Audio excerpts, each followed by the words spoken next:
The fallout now from that explosive Senate report on torture in the CIA.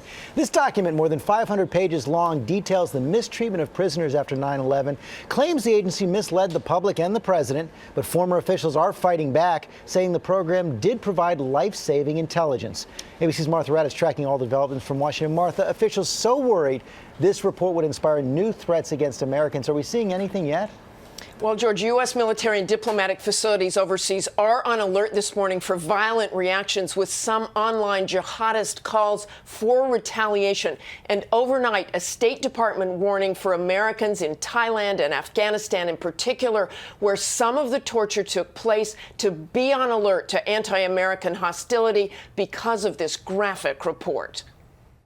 In secret CIA black sites across the globe, American interrogators punched, shackled, dragged, and nearly drowned al-Qaeda operatives. One even left to die from hypothermia while chained to a wall. The interrogations of CIA detainees were absolutely brutal, far worse than the CIA represented them to policymakers and others. The very first detainee, Abu Zubaydah, believed then to be a key al-Qaeda operative, was waterboarded 83 times. In one session, he became completely unresponsive, with bubbles rising through his open, full mouth. Kept in a coffin-sized box for 11 days, he was told the only way he would leave the facility was in a coffin.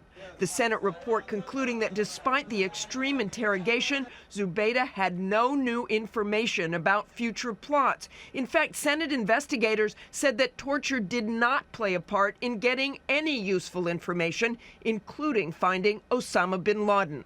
But CIA pushback was swift. Director John Brennan saying the harsh interrogations helped thwart attack plans, capture terrorists, and save lives.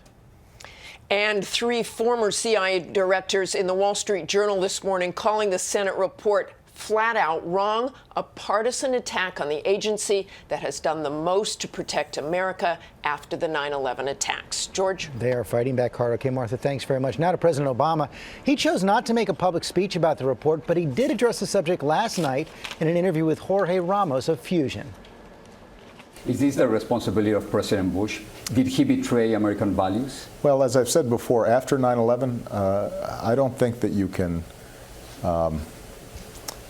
know what it feels like to know that America's gone through the worst attack on the continental United States in its history. And you're uncertain as to what's coming next.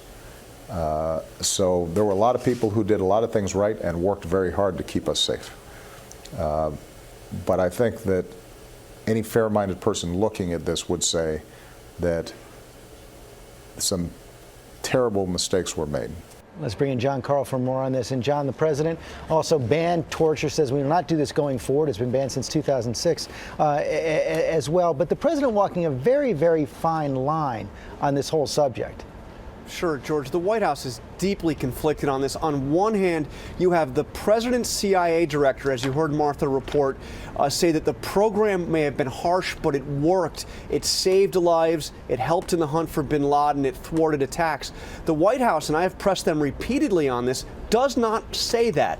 The White House will only say that the president believes that even if these tactics did work, and that's an open question, it wasn't worth it. But the president's Justice Department has made it clear they will not prosecute CIA officials looking backward. That's right. It's been completely investigated, they say. The Justice Department has decided not to prosecute. Okay, John Carl, thanks very much.